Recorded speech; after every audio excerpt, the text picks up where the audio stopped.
पैसा अपनी एडवर्टाइजमेंट के लिए लगाया, मैंने अपने कारोबार के लिए पैसा लगाया, मेरा प्रॉपर्टी का काम था, मैंने प्रॉपर्टी के काम के लिए पैसा लगाया था, वो पैसा मेरा सही जगह पे लगा था। मेरे को उसके काम से बहुत ज़्यादा ऐड मिली, मेरे को बहुत लोगों का फ़ोन आया, मेरे को बहुत लोगों से, कस्टमर से मेरे को डाटा मिला, और मैं उस काम के द्वारा दूसरे लोगों की जो ऐड देखता हूँ, जो मेरे शहर में, मेरे सिटी में लोग काम करते हैं, उन लोगों के बारे में मेरे को जानकारी मिली घर बैठे बैठे, तो सिर्फ सोशल ट्रेड के कारण। मैं आपको बताना चाहता हूँ, अनुभव मित्तल जी का जो ये सोशल ट्रेड चल रहा था, ये एक सर्विस प्रोवाइडर कंपनी है, और ये कंपनी लोगों के बिजनेस को प्रमोट करने के लिए पैसा लेती है, ना कि इन्वेस्टमेंट करने के लिए। और कंपनी की वेबसाइट पे साफ साफ ये लिखा हुआ है कि ये कोई भी इन्वेस्टमेंट कंपनी नहीं है, ये कोई इन्वेस्टमेंट कंपनी नहीं है। और कंपनी ये भी नहीं कहती कि भाई मैं आपको क्लिक का 5 रुपये दूंगी, वो कहती है कि अगर आप किसी और का पेज प्रमोट करते हो तो आपको उस काम का मैं पैसा दूंगी। जंतर मंतर पर पहुंचे इन हजारों लोगों ने अनुभव मित्तल की गिरफ्तारी को देश के विकास और डिजिटल इंडिया के प्रधानमंत्री की सोच पर चोट करार दिया है। इनका दावा है कि अनुभव मित्तल की कंपनी फेसबुक का विकल्प बनाने की ओर अग्रसर थी।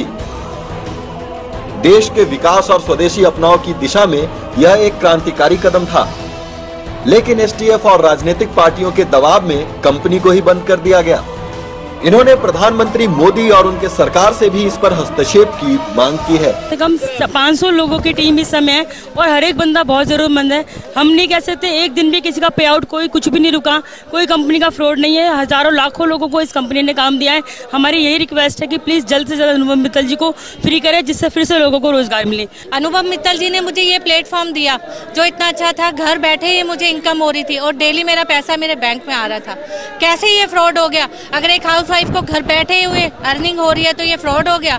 अगर ये फ्रॉड है तो सब चीज फ्रॉड है। आरोप 3700 करोड़ का इसलिए है क्योंकि शायद 3700 करोड़ में से किसी को कट नहीं मिला, तो इतना बड़ा अमाउंट होगा तो लाल तो टपकेगी। अगर किसी के बच्चे में टैलेंट है और वो ये चाहता है कि मैं यहाँ पर बिजनेस करूँ और बिजनेस करके तरक्की करूँ तो अच्छी बात है, लेकिन अगर वो ज्यादा तरक्की करने की सोच रहा है तो वो बिल्कुल ये सोच ले कि उसको अगर ज्यादा तरक्की मिली तो उसको जेल में उठाकर डाल दिया जाएगा, जो अनुभव मित्तल जी के साथ हुआ है। नई दिल्ली में प्रदर्शन कर रहे इन हजारों लोगों के सैकड़ों सवाल हैं, लेकिन हैरत की बात है कि इन लोगों के इन सवालों पर किसी भी सरकारी एजेंसी की कोई सफाई नहीं आ रही है। इन लोगों के तेवर और तादाद को देखकर लगता है कि सोशल ट्रेड के लाखों समर्थकों का भरोसा तमाम कार्रवाई के बावजूद भी अनुभव मित्तल पर कायम है। दिल्ली से दिल्ली दर्पण के लिए नवीन कुमार की रिपोर्ट।